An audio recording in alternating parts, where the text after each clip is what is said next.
Hey there, all you creative people. I'm Miriam Joshua, the founder of Voculture. We have two amazing music producers here with us from my city, Bengaluru, Jonathan and John. I've known them for a while now. How many years now?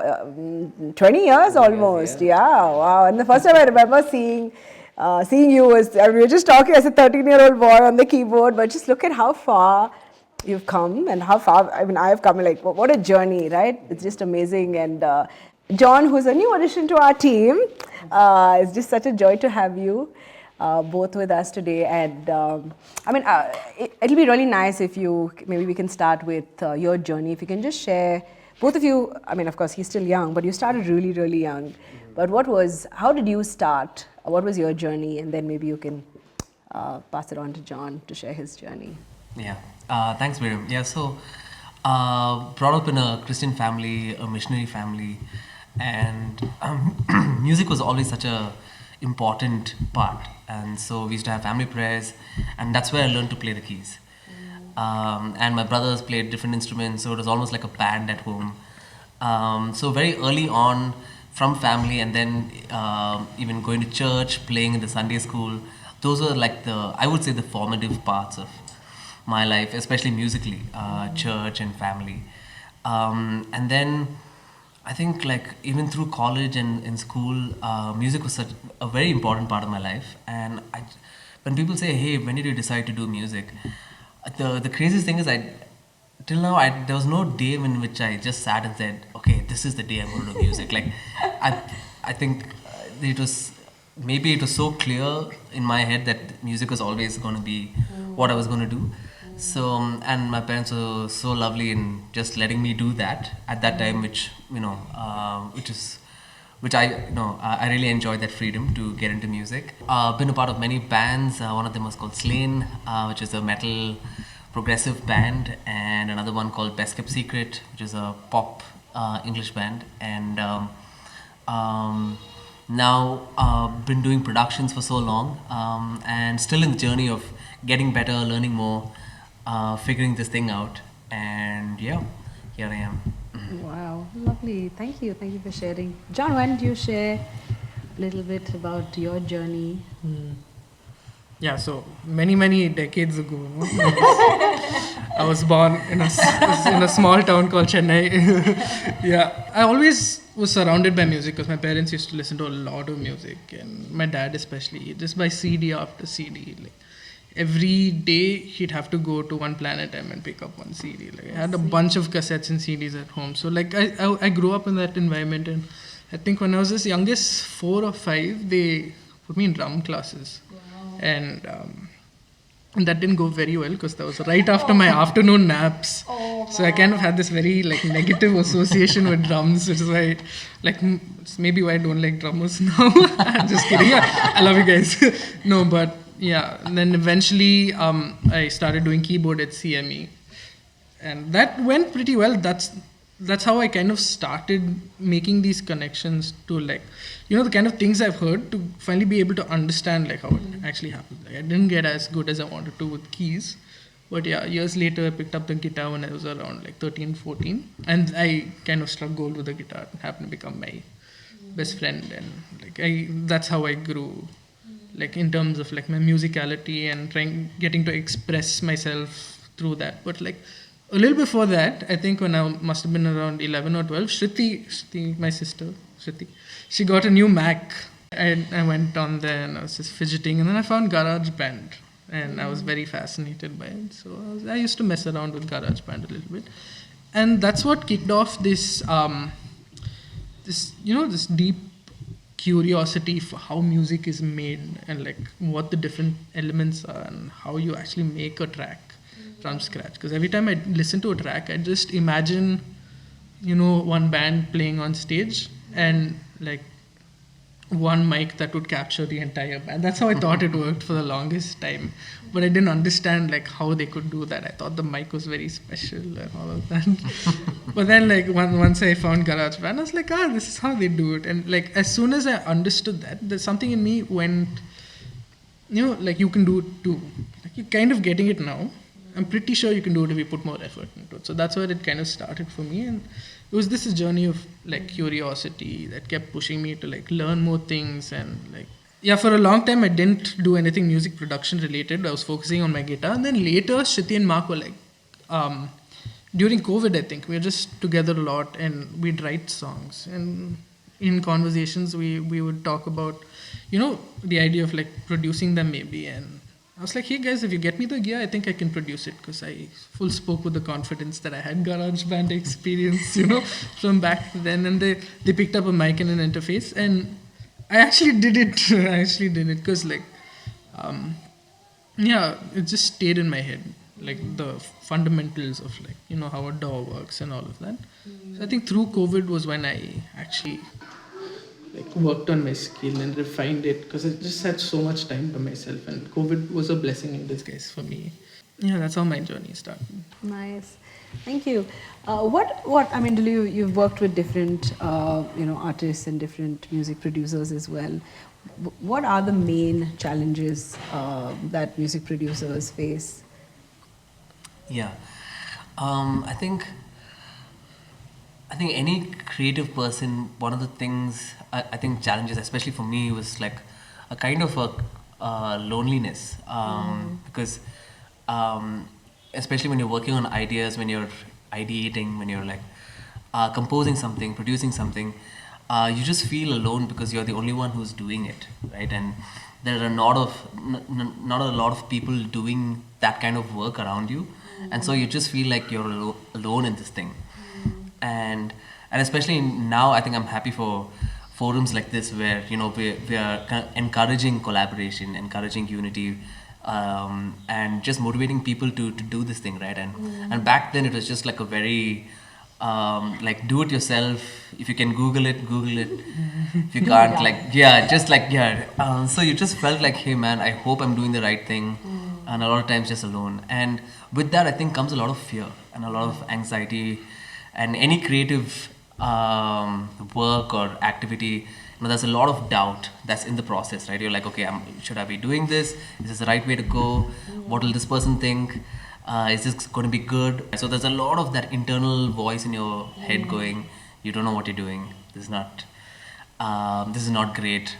So I think there just needs to be so much more courage and confidence with how we approach creative work. And I feel the more we encourage people who are involved in these kind of creative arts, I feel it will help them grow in their journey. And another thing which I feel would be great is to have more creative fathers and mothers, which is a huge thing, where we have people that can just be a sounding board, people who are more experienced, or just people that you can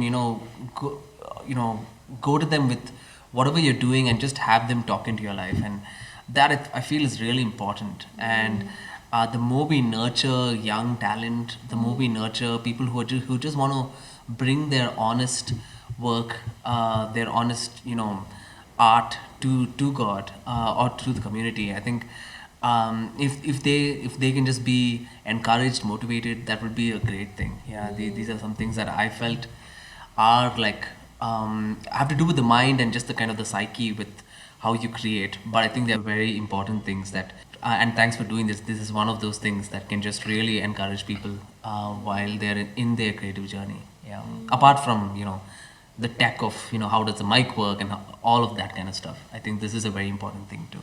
Yeah, I think what you shared is really, really critical and important, especially in a time and season where there's so much of competition, and just that fear of failure is such a big battle. Forget about just that, but even as creative people, the battlefield is in the mind, right? And I think the enemy is also constantly coming against your call, your gift as a creative. So there's so much more as Christian creatives that you need to fight before you actually get to shine. And many of them kind of just give up on the way, and I think it's not easy, but I think if you're called and if you're a believer and if you're a creative, first of all, you need to understand there's a greater battle. So pressing in is so important. But I think, like you said, I think fathers and mothers who've already walked that path should really rise up and create that platform, or just those opportunities or spaces, safe spaces where young people can come and just feel free And and I think it's just so important for spiritual fathers and mothers, especially in the creative platform, to take to play that role, to encourage and build and back and support young people. And I think that's just so key and important. Did you have somebody in that role who really encouraged you? Yeah, I did have a lot of encouraging people in my life who were just well wishers of what I did, and I think for that time that was great because usually if you're saying you're doing music, everyone thinks, hey, this guy is a goner, like he's not doing medicine or he's not doing engineering, like what is he doing kind of a thing. But so I was very grateful for that from my parents to a lot of people in the church. But I think it's also important for people to have creative fathers and mothers who are from the creative field, who know what you're talking about, who can envision what you're envisioning. And I think those are really important. Not really advice, but just like people who can walk with you in that journey. Yeah, I think that's really important. So true. Thank you for sharing. John, do you want to add something to what Dilu shared? Yeah, so I agree with the point that it does get very lonely sometimes when you're producing, especially, and that's because I feel like the process of music production is supposed to be collaborative to a large extent, because if you look at music being created outside of India, there's so many people coming and contributing to a bigger picture, right? But when the onus of like creating one song falls on just one person, it gets very difficult, because like you have to think like the drummer, you have to think like the bassist, you have to think like the lead guitarist, and Jonathan does that very well. But it gets so tiring, and like in the long run, it does kind of weigh you out. You run really dry. So like all of this has to do with how music is perceived as a career, and there's not as many people willing to put themselves out there and come out as like session musicians and things like that. Like it's a whole cycle that contributes to it being like this. But with regards to what my personal challenges were, I think it's like Jonathan was saying, I had very supportive parents. That wasn't an issue. The minute I told them I wanted to produce music, they were all for it. They supported me in so many ways, and I'm so grateful for that. Shruti and Mark, who kept pushing me to get better and helping me throughout that process. I think my biggest challenge was just that I was too hard on myself. Yeah, I just had an incredibly high standard for myself, because I feel like when I started producing music, it's just that the market was just so saturated, like so incredibly saturated, and like there's so many different kinds of music coming out, different artists, and so many sellouts, and like a lot of people making music that isn't really music, but is being pushed to the forefront, right? And sometimes that was discouraging to see. Just a lot of things coming together made me have this unrealistic standard for where I needed to be to make it. And that kind of threw me off my path for a little while. But then like God kept pulling me back, saying, you just stay on, you have a calling, you have a purpose. For me, it was about finding my sound. Like that was something that I very specifically wanted to do. And being influenced by all of these different voices, these different artists out there, was confusing. But then like God just came through for me. I think He knew how to teach me how to like put my anchor down where it needed to be. I mean, I think there's one side where fear of failure exists, on the other side where you just beat yourself up and say, two extremes. Yeah. I think another question that I think we've been discussing a lot, especially with the Vo culture community, and even as we've been going to different cities, is this whole conversation about secular versus sacred. I think that's how the others title it. But for us as a community, we believe we have kind of categorized it as music or content that we create to bless the church or to bless the world, right? And I think just that perspective, I think is just so important for us to really, it's important for us to see things from God's perspective. Unfortunately, we've always viewed the whole thing from the religious perspective, but I think we need to just shift that. What is your take on that, and what do you think God is doing, and why is it important that we tap into what is on His heart? Yeah, I think just for us to be, disciples and do what God commanded us to do, to go out into the world and be witnesses, to be the salt and light. I think for us to do that, we just really need to bless the world. I'm very passionate about producing music in different formats. It doesn't just have to be worship music. Like, why aren't we doing music for lifestyle, for culture? Like, why are we not setting, our own, making a music that works in different ways? We don't, like, even if it's positive, uplifting music that you can just listen to in the car and just have a good time with. Recently, somebody called me and said, "Hey, do you have any songs that we can play at a wedding?" And I think that's a very good, valid question, right? Like, to have good music that you can play to celebrate, occasions, things, or lives. I think we don't have music that really, does these things well. So I think we need to be looking beyond the church. We need to be looking beyond just worship music, and looking at different formats, different styles, instrumental music, that's great, just music for short films and for any kind of thing. I feel those are aspects of music and the music industry that we need to tap into, especially being the church, being salt and light. If we can go to those places and do our thing, I think that would be phenomenal. Yes, very true. Very true. John, you want to add to that? Yeah, so when you said music for the church and then music for the world, right? I see it very similarly, where it's like a Venn diagram almost. You have church, have world, in between there's church world, to make it easier. So like, to me, it's church, and then it's the in between, church world. Like, you can't really separate the church from the world. Like, when you make music that's sacred, when you make music that you're inspired to make, and when you're in tune with the Spirit of God, right? You're not going to end up making anything that contradicts God.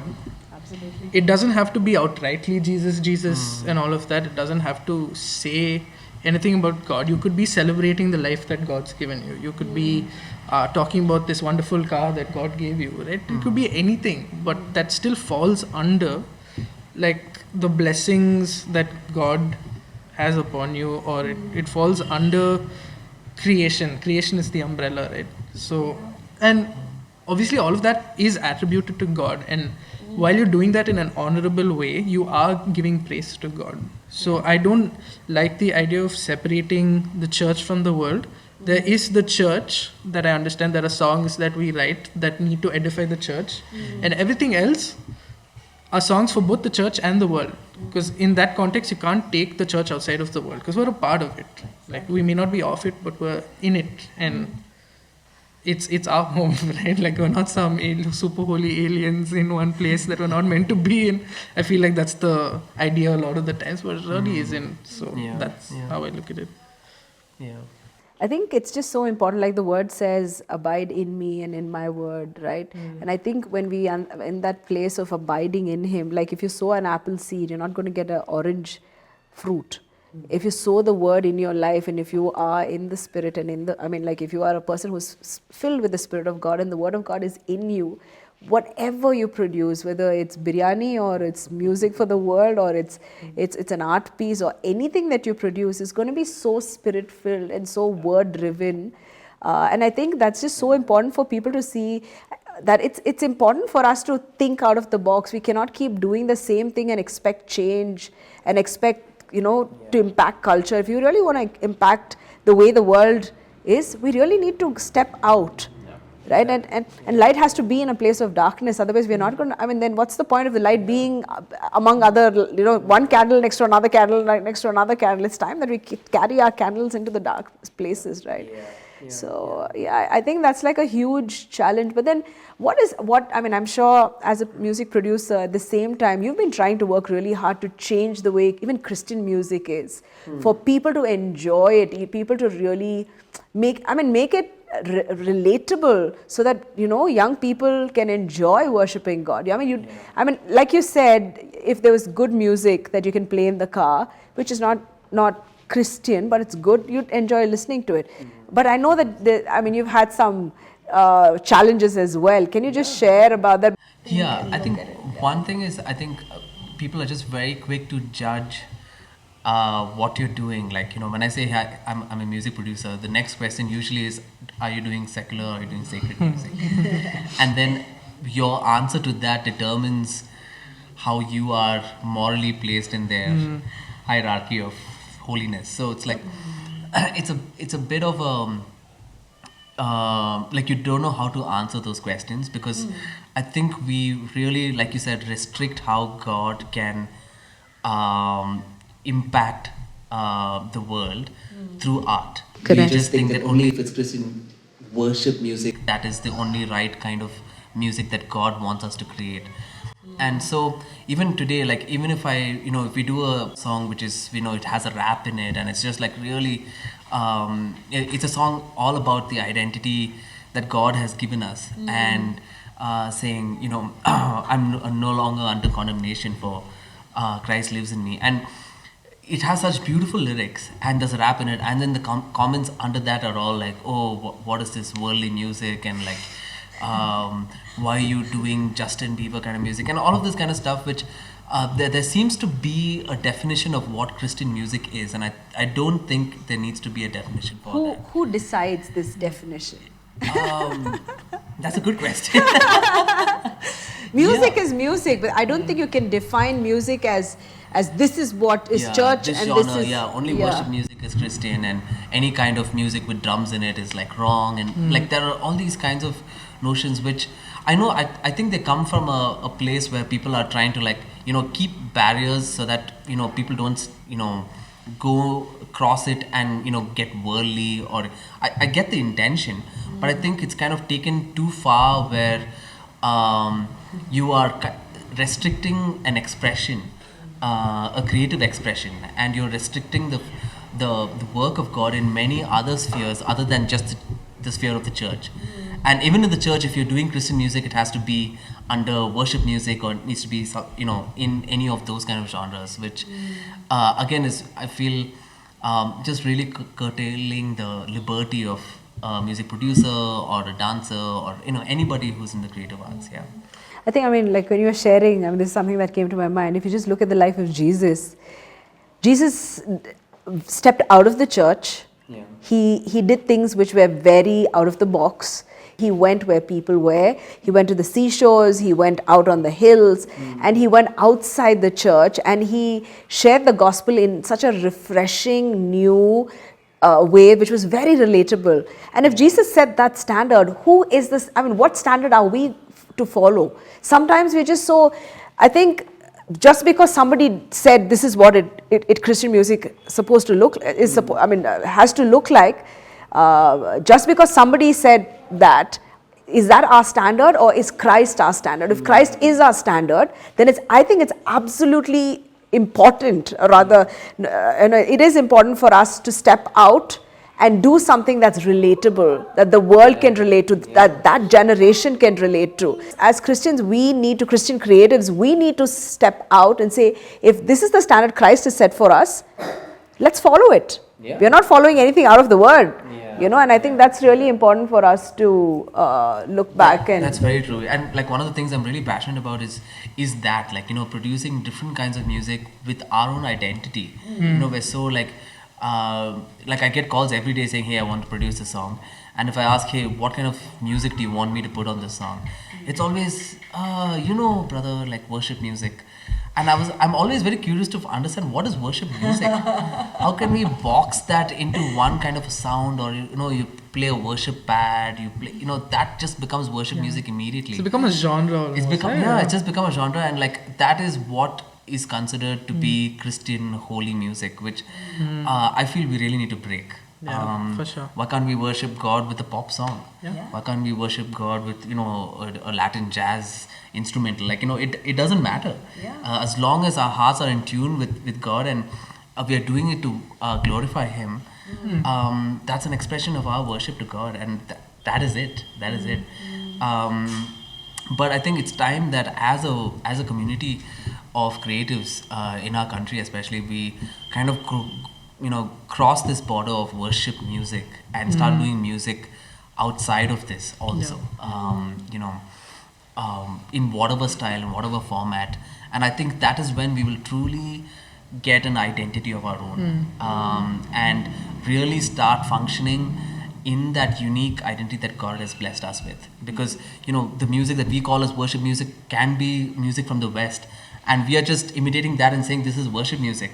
But okay, what is the music that God wants us to do from our experiences, from our own backgrounds? And I think we are not asking these questions because everyone's trying to be safe and say that, hey, I just want to do this, otherwise people will poke fingers and say, hey, what are you doing, and all of that kind of stuff. So yeah, sorry. No. You want to say something? Yeah, I just want to add to that before we stray too far away from it.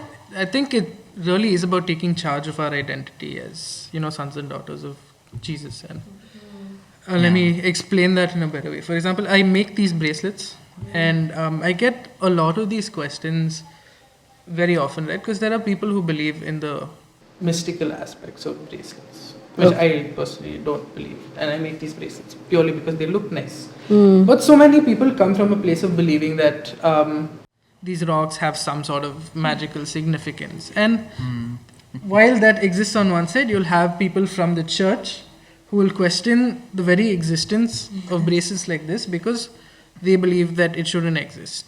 But that's because they're finding a problem with a belief system that just came sometime around now, but they don't look to where it was created. For example, like these stones, God created them for all of us. They're beautiful stones to look at, and they're amazing. And for me, it's like I'm wearing pieces of creation on my wrist, right? And that's how powerful it is to me, because it takes me back to my creator. But it's your choice whether you want to, just look at all of these people with different worldviews and perspectives and decide to have a problem with that and make that the source of, what gives or attributes certain things meaning over the actual source, which is Jesus himself. So even with music, like for example, rock music, right? I remember reading this comic book when I was really young about how the way the drums are in a rock song comes from like druid paganism and all of that. And again, like it's the same principle. Where did music in itself come from? Like just because some people have taken it and corrupted it, you don't have to look there. You need to look to the origin. So that's what I think. Yeah, actually, I mean, even when Dilu was sharing, it's beautiful that you're sharing the same thing that was on my heart. I think the first revelation of God was as a creator. So anything creative, originates from Him and nowhere else, right? If you really understand that, that is where anything, like talk about music or anything, comes from Him and flows from Him. And if we are made in His image, then that's where our music and our art flows, because that is who we are as sons and daughters, like you so beautifully pointed out. And I think that's important for us, not to play safe. Enough of playing safe, and we've got nowhere. Right, even in the media space, the media, social media space, just 2% of that is Christian content. How terrible is that? And how long are we going to keep playing safe? And how long are we going to complain that this is not right, that is not right? It's time for us to step up. It's time for us to take position and do and be those people who will actually, not complain, but actually make a decision to change the way things are. And I think, transformation begins with each one of us standing up for what we believe. And I think even if 10 people decide in every city to make that kind of a difference, I think we're sorted. And I think as Christian creatives, it's our responsibility to do that. And I really believe we are in that time and season where God is really, raising up creatives more than, any other time. Because, your parents are in ministry. My parents, are in ministry. And I know a lot of other creatives whose parents are in ministry, but what are we doing? We are the next generation, and we are all creative people. And I believe this is where God is going to birth revival, because the creative space is where God is going to use the creative space to share the gospel in such a refreshing, new, and in a relatable way that the world can be, that world can receive it in a way that's relatable, right? So, yeah, I mean, you want to add that? Yeah. Really need to influence community and culture, and I think that's really important. Like, I think 2-3 weeks ago there was a song on Spotify which is a Christian song, if you want to like which was #1 on Spotify. And just imagine the impact that song has had. It is now #1 in the US, but and it is not because they were doing worship music that it became #1. It was because they were doing what they were called to do. Going out there and doing music in the way that they know, and not trying to conform to any genre, or that has to be only in the church and all of these kind of things. So I think, like you said, we just need to step out and step up and influence our communities, influence our culture for the glory of God. Be that salt and light. But if we lose our flavor as salt, like, what is the point? Or if we are hiding our light, what is the point? So I think that's an amazing call that we have on our lives, and we just need the courage to do it, and we just need to do it. Thank you, Jonathan, and thank you, John, for just sharing what's on your heart. Our prayer and desire is that we as Christian creatives will really step up and step out and do what they're called to do, and not shy away, but really, do what God is inviting them to do in this time and season. So thank you for joining us. We pray and hope that our conversation really inspired you today. And we really hope and pray that you will step up and step out. God bless.